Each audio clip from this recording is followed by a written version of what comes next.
Bismillah ar-Rahman ar-Rahim.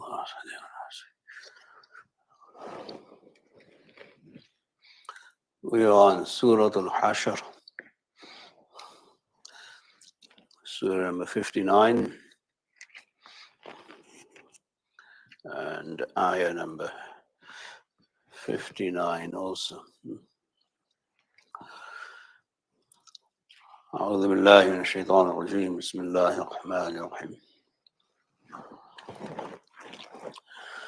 يا أيها الذين آمنوا اتقوا الله ولتنظر نفس ما قدمت لغد واتقوا الله إن الله خبير بما تعملون. It's the beginning of the conclusion of the surah. The surah is about the gathering where people are joined together, brought onto one platform to settle their affairs and the final judgment. And that is known as Yawm al-Mahshar, the day of gathering. So Allah subhanahu wa ta'ala encourages human beings, especially Muslims, to think about that day and to prepare for that day, so that when they are gathered, then they are in the better group. So on the day of judgment, there will be two distinct groups. One group is the group of believers, and the other group is the group of non-believers, otherwise known as the fasiqun, which will be mentioned here in this series of ayat, inshallah. So in order to prepare for that, Muslims need to develop a sense of taqwa and God consciousness, so that they prepare for that meeting. Ya ayyuhalladhina amanu taqullah, O you who believe, fear Allah, protect yourself with Allah, protect yourself from sin, protect yourself from punishment, protect yourself from failure and destruction. That's all meant in the word taqwa. وَلْتَنْظُرْ نَفْسٌ مَا قَدَّمَتْ لِغَدٍ. And each soul should observe what is it he's sending for the morrow. Ghad means tomorrow, the next day. Meaning every human being should observe what they are going to invest for the next day. Investing for the future is part of your intellect, is part of your intelligence, part of your planning. And since the day of judgment is already upon us, it's represented here by tomorrow.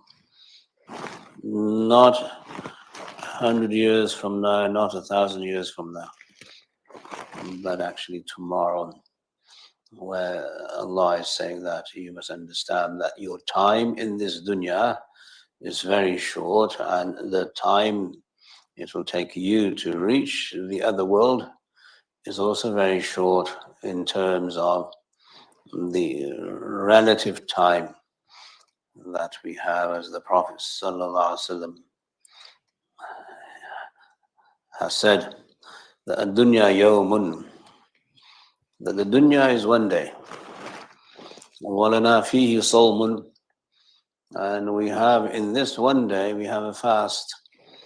And then when we break fast, that is the next day. Meaning it's very short. The span between us and the day of judgment compared to the day of judgment is very short. That the angel of death asked Nuh alayhi salam, you spent 900 plus years in this dunya. Can you describe the time? So he said, it is like I entered from one door of a building and I exited through the next door. So the amount of time it takes to go from one door to the other door is the amount of time I spent in the dunya. It's very short, very brief. So human beings should think about this. وَلْتَنْظُرْ, yeah, there has to be an observation. There has to be a thought process. There has to be an understanding, recognition of what is coming tomorrow, and tomorrow is very soon. As I said, it's not 1,000 years from now. It is literally as you die, you are in qiyamah. Man mata faqad qamat qiyamatuhu. Whoever dies, then his qiyamah has now come. It's a proverb that the ulama of Islam used. So here it says that if you're going to invest for something that is so close to you, you don't know what is going to come upon you. So there you have to be very cautious. And at the same time, very observant. And thirdly, you have to be prepared that you don't know when death is going to come upon you. And when it does, then it's too late. So if you want to send something forward for your investment, then do it now. Don't procrastinate, which is the other meaning here in this surah. And then wattaqullah, again, a second time, to show that you must fear Allah in not being naive about your own death and being naive about a lack of preparation for where it is you're going. So you must now prepare for your final destination, and then for that requires another level of taqwa. Inna Allah khabirum bima ta'malun. Indeed, Allah is well aware, well informed of everything that you do. Khabir. Allah is well informed. He's well aware. He knows exactly what you're doing. So the macro picture is that everybody is going to die ultimately. And when that happens, it will be quicker than you think. It will just come upon you, and then you won't have time to think and to observe. So you better do that now as you're still alive here in this dunya. So that's a preparation for meeting Allah, which is the meaning of the Sūrah al-Ḥashr, the gathering to meet Allah. And when you are doing this, then you remember Allah. If you're not doing this, then you are forgetting Allah, which is now in the next ayah. وَلَا تَكُونُوا كَالَّذِينَ نَسُوا اللَّهَ فَأَنْسَاهُمْ أَنفُسَهُمْ. Don't become like those who forget Allah, lest Allah makes them forget themselves. This has to do with your awareness, that you're aware Allah is here. And you remember Allah is here with you at all times, because then you are absorbed by you and your destiny, and you're doing everything to benefit you. You won't do anything to hurt you. So remembering Allah allows you to remember your own destiny. But forgetting Allah means you're forgetting yourself. People nowadays don't have time to spend for themselves. As soon as you wake up, you're doing things for other people. You're not doing anything for you. You're doing things for your family, you're doing things for your employer, you're doing things for your education, you're doing things for the government, you're doing things for everybody except you. Can you say that I have the luxury of spending time with me 15 minutes of the day? We do, but we always want to be engaged with others other than ourselves. So Allah is saying you should be engaged with you. Why don't you have the private time? You want quality time with your wife, you want quality time with your children, and then you want more quality time with your relatives and your family. Then you have more quality time when you waste 10, 15 hours at weddings. You have so much quality time. But do you have quality time with you? Can you say that today I'm going to spend 15 minutes with nobody around me, and I'm going to think about me and my future, my destiny? Then that becomes a punishment. Yeah, if you forget Allah, Allah will punish you by making you forget you. فَأَنْسَاهُمْ أَنفُسَهُمْ. Allah will make you forget you, which is a punishment, a divine punishment, meaning ghafla, heedlessness, oblivion, is a form of punishment from Allah subhanahu wa ta'ala, that He won't give you time to think about you. Okay. How many people in the world can claim that they make dhikr of Allah exclusively for 5 minutes, 10 minutes? Yeah, you'll do your salat, that's if you do your salat properly. Now, if you do your salat and you are disconnected from the dunya, and you are now switched on into Allah's presence through ihsan, then that's a disconnect, and that's time out for yourself. But if you don't do that, then you don't have any other opportunity which you don't afford yourself. The thing here is that you're not being selfish enough to afford yourself the luxury of making dhikr and remembering Allah. So that is now the lesson here, that if you're not in that mode and mood, then you will not be preparing to meet Allah on the Day of Judgment, which in itself is a disaster of the highest order.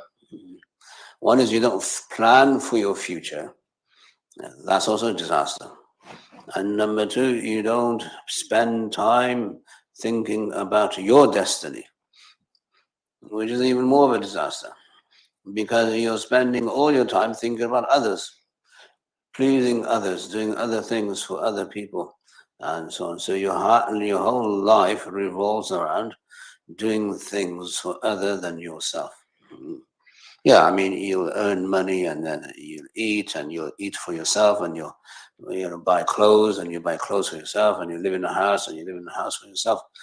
But that's not being, self-focused. Self-focus is when you disconnect from everything that is not you, and you connect to who is you. Can you connect to who is you?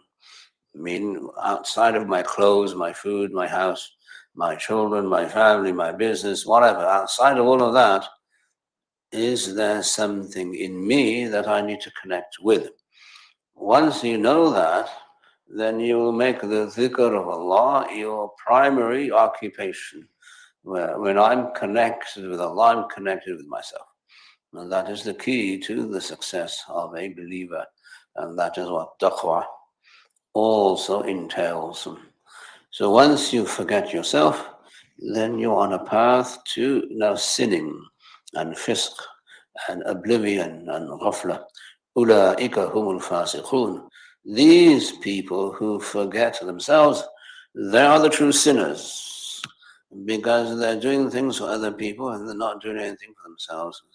It's like you, mashallah, you cook food for everybody who comes to your invitation, and then you barely have time to eat for yourself, and you sleep hungry, and you starve to death, even though you've cooked for everybody in the world, but you don't have the tawfiq to eat yourself because you're too busy with your vanity, preoccupied with the dunya in such a way that you please everybody else, but you don't please yourself. So pleasing yourself through the dhikr of Allah requires that you spend time with yourself, making the dhikr of Allah. So when the dhikr of Allah is your primary occupation, then you are helping yourself through the ibadah of Allah subhanahu wa ta'ala. If you don't do that, the Quran condemns you as being sinners. Ula'ika humul fasiqun. They are, the translation is ungodly. The rebels against themselves. Fisq. Yeah. So here you see that, first of all, you're going to prepare for the akhirah by preparing for your salvation. It's your salvation that is now the most important thing you should think about. It's about you, it's not about other people. When you help other people, it's to benefit you, not to benefit them, okay, which is something that's sometimes missing in the modern Muslim mind. I'm giving my zakat because I'm going to help this person. You know, when you give zakat, you're helping you. All right? That's the key. So that sense of, arrogance, it's almost arrogance. I'm giving my zakat, I will help people. No. They don't need your help. Allah takes care of them. What you need to do is help yourself. So when I'm giving zakat, then the zakat will be stored for me on the day of judgment, and I will receive my own zakat in the form of reward in Jannah through Allah subhanahu wa ta'ala. You understand the difference? It's a very different mindset. Yeah. So one is that you want to be humanitarian and you want to be altruistic and you want to be helpful to people. And then you give zakat, you build bridges, you teach people, and all of that. But at the end of the day, it's supposed to help you when you meet Allah. But if your niyyah is not there as an act of ibadah to please Allah and to actually do service to Allah, then you will not be rewarded. Then where's that going to go? So Allah will announce on the day of judgment, whoever did anything to please other than me, then they should go to that person whom they sought to please and receive their reward from them. Because I will only give ajr to those who did things for me.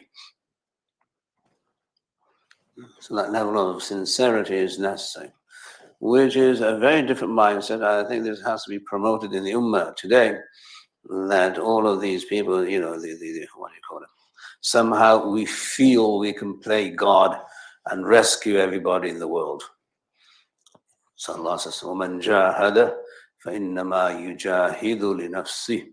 Whoever makes any kind of mujahada or sacrifice, he is making it for himself. He's applying all of that to himself, that I'm going to receive ajr for all of this, and I don't want to spoil my chances of receiving ajr from Allah. So I will not be insincere. I will be sincere. I'll be honest. And even though I may or may not help this person through my efforts, indeed, I will hope to receive reward for my efforts, whether I fail or succeed here. Very different. So this one is, وَلَا تَكُونُوا كَالَّذِينَ نَسُوا اللَّهَ. Don't be like those who forget Allah. So when you are expecting praise and accolades from other people, then you lost your ajr with Allah. Allah will reward you. That's just the rule. That's the way it is. Allah says, I don't accept shirk. I don't want you to associate partners with me in anything that you do. And so on. So here, this is how you must reset your mind so that you don't feel as if you've helped the ummah. Whoever does any good deed, he does it for himself, no one else, and that is the message. Now, you might feel this is selfish, but it's not selfishness. It is actually the way Allah wants you to think, the way Allah wants you to behave, the way Allah wants you to see your own good deeds, that they must end up with Allah, and Allah, inshallah, will reward you for that good deed when you meet Him in Jannah. That's how this is done. Okay? That is the correct mafhum or Islamic concept that we must promote and we must adapt to ourselves, because then that will relieve you of certain stress factors and anxieties and frustration and anger and disappointment. What a disappointment. I went and I tried to do this with this person. I gave him advice, but he didn't receive my advice. So now you're assuming that he has to listen to you. And you're assuming that your advice is so good that everybody will now follow your advice, which is also arrogance. But if you say, I did what I needed to do, inshallah, may Allah reward me, then it doesn't matter whether he follows your advice or not. Then you won't be disappointed. You won't be angry. You won't be frustrated. So it is what it is. If he follows my advice, may Allah accept and give him tawfiq. But if he doesn't accept, I'm not going to bend over backwards and lose sleep over it. I'm going to be frustrated. I'll be angry. I want to call him names. And so that's how you must see this. That if you're expecting any reward or return from the people that you are trying to help, then that is not allowed. It is against the rules of Nabuwah. Very early on in the Prophet ﷺ's life, as a Nabi, Allah says, وَلَا تَمْنُن تَسْتَكْثِرْ. Huge ayah, very short, just 2 words. Okay, don't do anyone favors expecting a return, expecting increase. Very early on, even before he started his campaign of da'wah, Allah said, don't do this because you're expecting a return. That's nabuwah, that's da'wah, that's prophethood, and that's distributing the Quran and wahi. Allah says, you can't do that. That is against our rules. So if you didn't do something, then do something because you're expecting reward from Allah, but where? Not here, but in Jannah. For that you have to wait. Which is for Muslims a tall order because we are so result driven. One of the Americanizations of the Muslim mind is that Muslims have become so result driven. If they don't see the result, they're angry. And they're frustrated. This is not happening, this is not happening. I mean, result driven from other people, not necessarily from their own actions as well. So there you have to manage your expectations and manage your sincerity, manage your Islam. That Islam is about salvation. Salvation is when you enter Jannah, right? And when you enter Jannah, you expect a reward from Allah, which is purely Islamic. So that's one angle that, you know, if you're expecting reward, then you say, Allah accept, Rabbana taqabbal minna, and then you go about going with your business, regardless of whether people believe what you say or believe what you do. You do it because Allah wants you to do it and will give you reward for it and so on. So the action has to be performed because number one, Allah wants you to, and number two, consequentially, you will receive reward for it. But not here, not in this world. In the next world, can you wait until you die to receive the reward? Because that's the only place reward will matter. If you receive praise and glory here, then you've already now digested your reward here. And Allah will not reward you on the day of judgment. You've had your share of glory. What do you need from me? Right, so that's now the height of sincerity that is needed for Muslims to understand that they're not God. And people don't necessarily need to listen to their advice, or they don't need to not do things the way they want them to do it. People do things based on Allah's tawfiq, and then you must make dua for Allah's tawfiq to come to those people. Yeah. So that is how it is. Otherwise, you say that the prophets came and very few people believed in their mission. So how are you going to see this as a historian? Or a critical historian said they failed. The Muslim historian will say, no, they didn't fail. Because they did what Allah wanted them to do, and that's the end of it. Their reward is with Allah. Right? So if you become this result-oriented, corporate America is all result-oriented, which is fine. If you want to run a business, you better make money, otherwise you fail. That's different from Islam. You can't impose corporate America on Islam. And that's a failure of the Muslim mind here in the US. That somehow we're always thinking of, now what's the result? What's the result? What's the result? Which is okay when you want to run a company or a business or even your household. It's not okay when you do things for Allah in the name of Islam. Right? Yeah. So your reward is in the effort and the work you do. The reward is not in your success in this dunya. So you have to separate the two.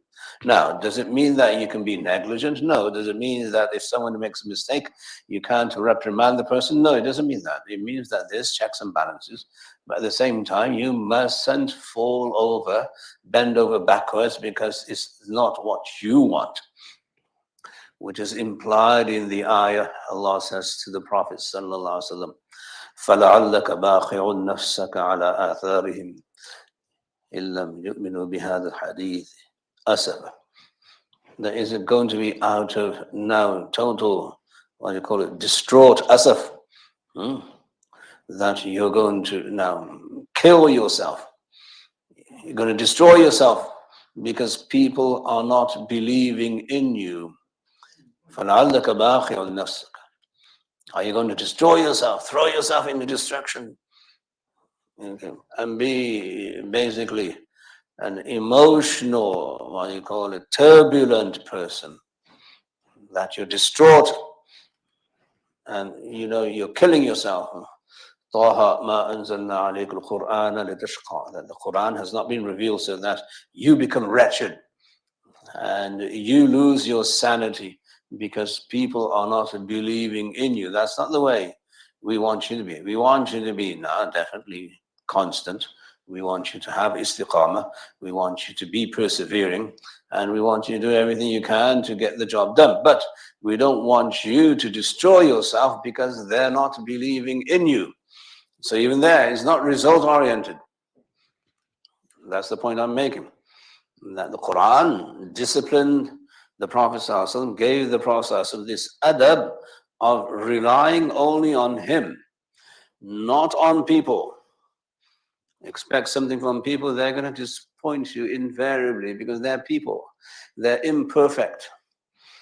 Maybe they're not supposed to believe anything and everything you say. Maybe that's the way they are. Maybe rejection is good for you. Wallahu alam. So when you're doing work for Allah and Islam, then definitely there should be checks and balances. Definitely there should be correction of mistakes. And definitely people should be held accountable for those mistakes. But at the same time, emotionally, you still have to believe in Allah. Allah is the one who's going to make this happen, not me. My words may make something move, and they may not make anything move. It doesn't matter. That's not up to me. That's up to Allah subhanahu wa ta'ala. So the tawfiq is from Allah. Yeah. So this is how you must appropriate this ayah, that if you forget Allah, then you'll forget yourself. And when you forget yourself, you forget your purpose. What is your purpose in life? It is to please Allah and receive ajr from Allah. Both. Not just to please Allah, you must anticipate and expect ajr from Allah as part of your attitude and your outlook and your worldview. That is what's mentioned in the hadith, in the word ihtisaban. Right? Man sama Ramadan, imanan wa ihtisaban. Iman is that you're doing it to please Allah. Ihtisab is that you're expecting reward from Allah. It is Islamic to expect reward. You can't be like these, Protestants or other, high and mighty Muslims.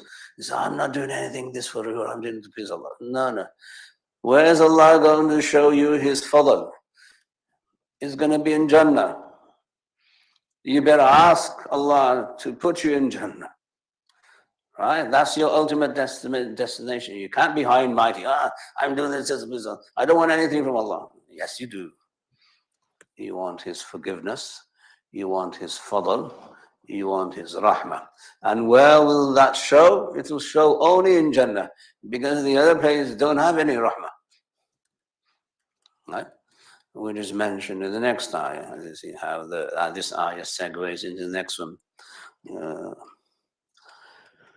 لا يستوي أصحاب النار وأصحاب الجنة أصحاب الجنة هم الفائزون. That those who are the companions of the fire, they're not equal to the companions of Jannah. They're not the same, meaning the companions of Jannah are much better, much higher than the companions of fire. So who do you want to be in your company? Meaning you want to be in this group or this group? If you want to be in the successful group, then you better make dua for it. And you better anticipate, and you better hope that Allah puts you there. That is part of your ikhlas. That is what? It's part of ikhlas. It's not against ikhlas.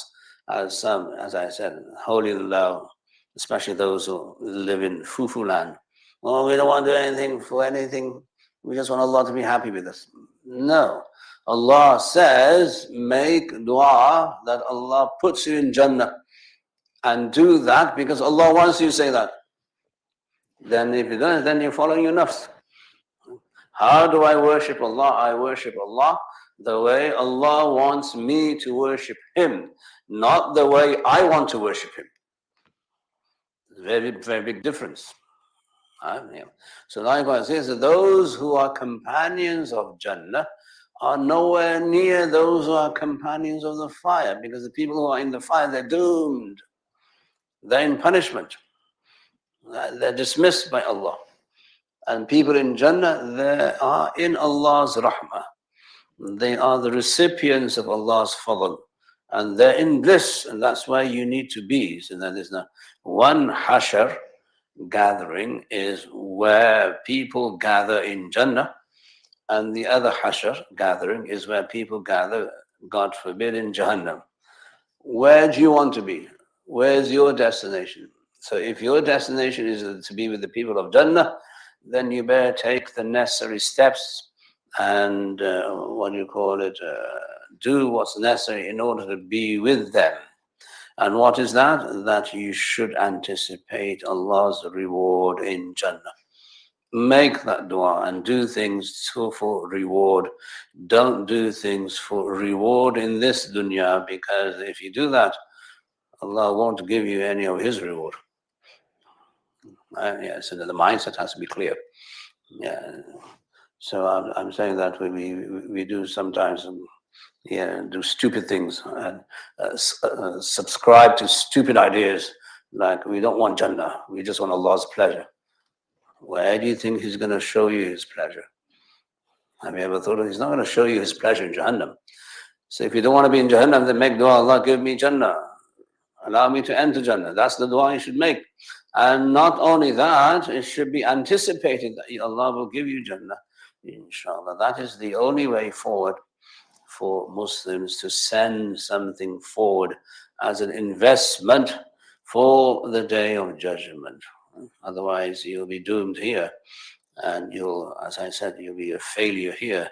If all your anticipation is that people respect you, honor you, follow you, then you will not have any reward on the Day of Judgment, because you've expended your ajr in the dunya.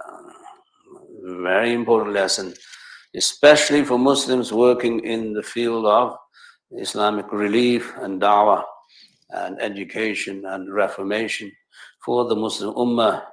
Okay, if we are tied to people in the dunya, then our results will be in failure.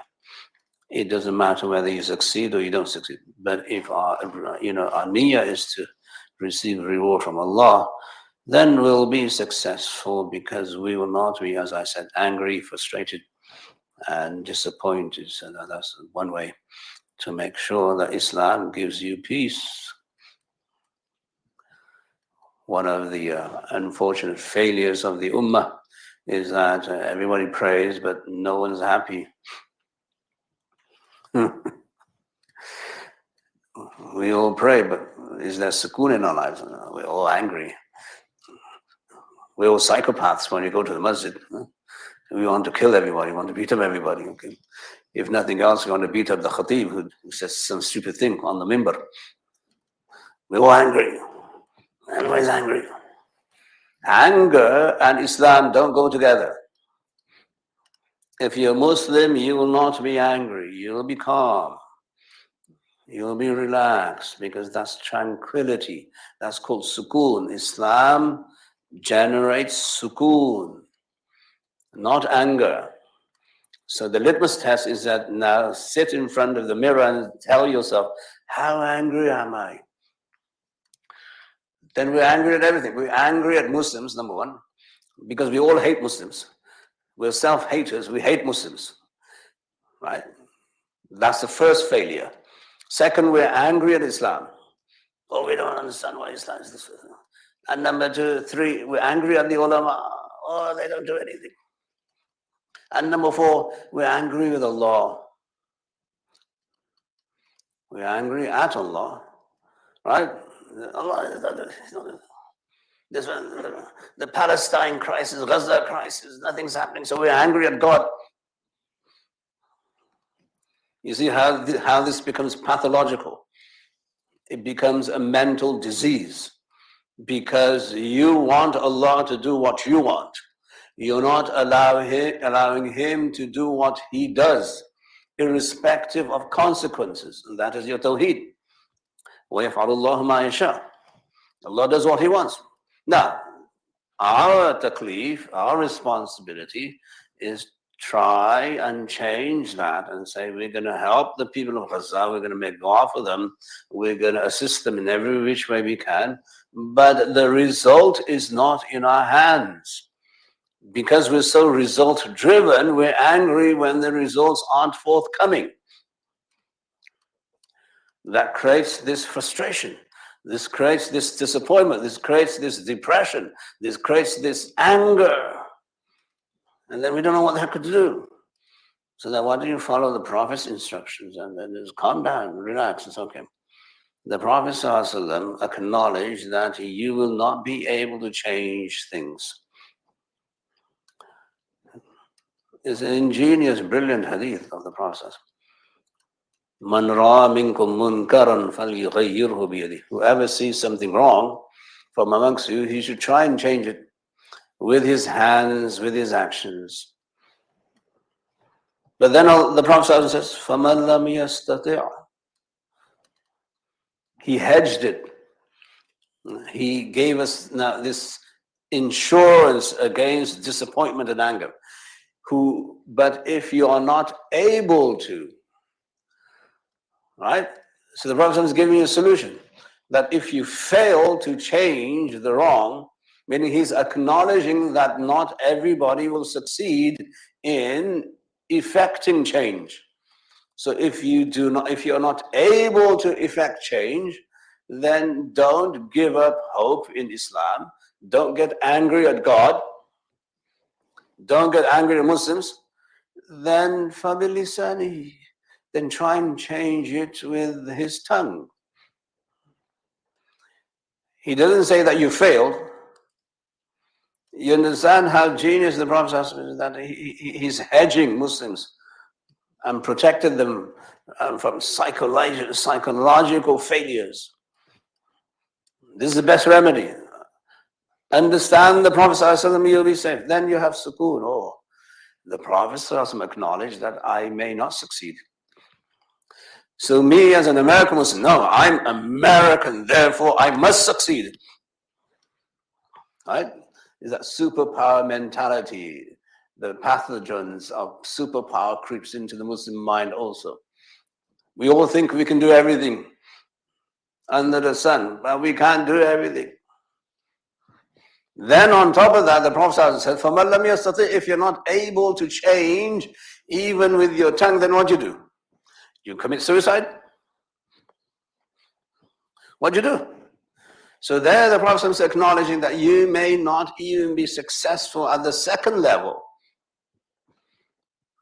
Then do you go around with your head buried in the sand and saying, I failed, I'm a disappointment, I can't do anything.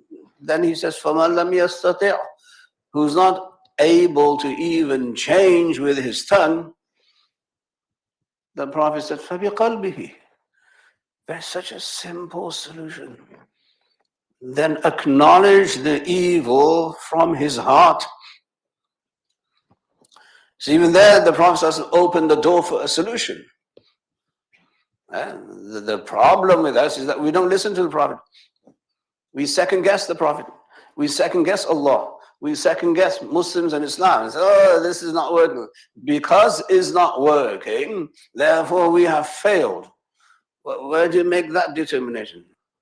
Who gave you the authority to make the determination that you have failed? Allah doesn't give it to you, the Prophet doesn't give it to you, Islam doesn't give it to you. So where do you come from? So this is the total bid'ah. Bid'ah of the mind, bid'ah of approach. So he said, فَمَنْ لَمْ يَسْتَطِعْ فَبِقَلْبِهِ. If you can't even do that change through your hands and change through your tongue, then at least recognize the evil in your heart. Because that you will not fail. Right? Now if you fail there, then you're definitely a loser. وَذَلِكَ أَضْعَفُ الْإِيمَانِ. Then that is the lowest rank of Iman. The weakest rank of Iman is to say it is wrong. And then in your heart you say it is wrong. You believe it is wrong. Yeah. So now you see how this taxonomy works. How genius the Prophet is, making sure the Ummah doesn't lose hope. Because losing hope is called kufr. It's called disbelief. And we can't lose hope in Allah. Okay. So the formula for success in the Muslim Ummah is that you do things to please Allah and to receive reward. If we give sadaqah to the cause of Gaza, then our niyyah should be that I want Allah to reward me in Jannah. Now, is that dependent on whether or not it helps the people of Gaza? No. It is independent of that. If it helps, that great, that's what we want. And we should be happy if it does help. But if it doesn't help, then what do? You just throw down your weapon and say, okay, this submission, we failed. No. A Muslim doesn't fail that easily. A Muslim believes in Allah. So Islam brings sukoon, not frustration or anger. And that is the problem, that we are pathologically, psychologically, we're psychopaths. We're just so angry. All the time we're angry. Nothing's happening in the world. Muslims are losers. And okay. Is that what your Prophet said? Why don't you read the words of hadith? There's nur there, there's barakah there, there's sukoon there. So become a peaceful community who has sukoon and confidence in Allah. At the same time, do everything you can to make a change. So the Prophet didn't say that you will fail, therefore don't try. You try, if it works, alhamdulillah, Allah's fadl. If it doesn't work, then you continue and you still do the work. So you don't discontinue with your dua because you're failing, apparently. You don't discontinue with the efforts because nothing's happening, unfortunately. You continue, you carry on the mission. Don't stop, don't give up. So that is now this idea is that you want to be in Jannah. In Jannah, you would want reward. Who are the Ashabul Jannah? Ashabul Jannah are those who have, mashallah, invested reward for them to benefit from. If you have an investment after you die, then you can enjoy your retirement days. But if you don't have an investment, and you're old and you don't have any money, you might get some money from Social Security, but will it be enough for you to enjoy your life? No. So you need to invest in Jannah by sending your reward towards Jannah. مَا قَدَّمَتْ لِغَدْ. What are you bringing forward for the morrow, for the tomorrow? What are you sending over there so that you can enjoy your investment of reward over there? So the idea is not to expend the reward in this world and do things for Allah to, inshallah, give you reward in the akhirah. These are the words of immense inspiration for the Ummah. And if the Ummah actually listens to what the Quran is saying and reform and adjust their Islamic idea, what I'm saying today is that we don't understand Islam the way the Quran wants us to and the way the Prophet wants us to. So we should listen to what the Quran says, listen to what the Nabi Sallallahu Alaihi Wasallam is saying, and not assume that we are failures or doomed because we don't see any results in this dunya. The idea that when I do salat, I don't find any results in me, so why am I doing salat? So you give up salat, which is the most pathetic thing to do. Because salat is still an obligation. Salat is an obligation whether the effect of salat is there or not. So you're not failing when you don't see the effects of sukoon and nur, and there's no ihsan there. So what the heck am I doing? I'm wasting my time going up and down. No, you're not wasting your time. You're fulfilling an obligation that Allah wants you to. Go through the motions because that's Allah. Allah wants you to go through the motions. So it's not about you and your nafs. There, you see, you want to worship Allah the way you want to worship Allah, not the way Allah wants you to worship. Again, there's no ikhlas there. There's no sincerity there. So you have to develop your mind in such a way that you do things only for the sake of pleasing Allah. Number one, absolute sincerity, which is the meaning of ikhlas. And then anticipating reward in Jannah from Allah subhanahu wa ta'ala. That is how Islam is. And if you do this, then Allah will protect us. This is taqwa. Taqwa initially means protection. Right? We must protect ourselves from these, what do you call it, misappropriations in our thinking, in our understanding. The Quran comes down as a shifa. وَنُنَزِّلُ مِنَ الْقُرْآنِ مَا هُوَ شِفَاءٌ. We send down from the Quran shifa. Shifa is cure. Shifa is a remedy, meaning that our intellect sometimes deceives us and our intellect sometimes is diseased. Our minds and our ideas are diseased. So the Quran comes and removes these intellectual, mental diseases, which is what's happening here in this dars. Now we have some mental diseases and we assume that since we are here in the USA and we are Muslims, we are educated, we know how to think. No, you don't know how to think. You know how to think when your thinking is aligned with the Prophet. That's when your mind is cured. That's when your mind has nur and basira and insight and foresight. And Allah give us all that nur with which we can cure ourselves and allow us, inshallah, to be members of the community of Jannah, where He gives us eternal, infinite reward. Ameen, Ya Rabbil Alameen. Jazakallah khair.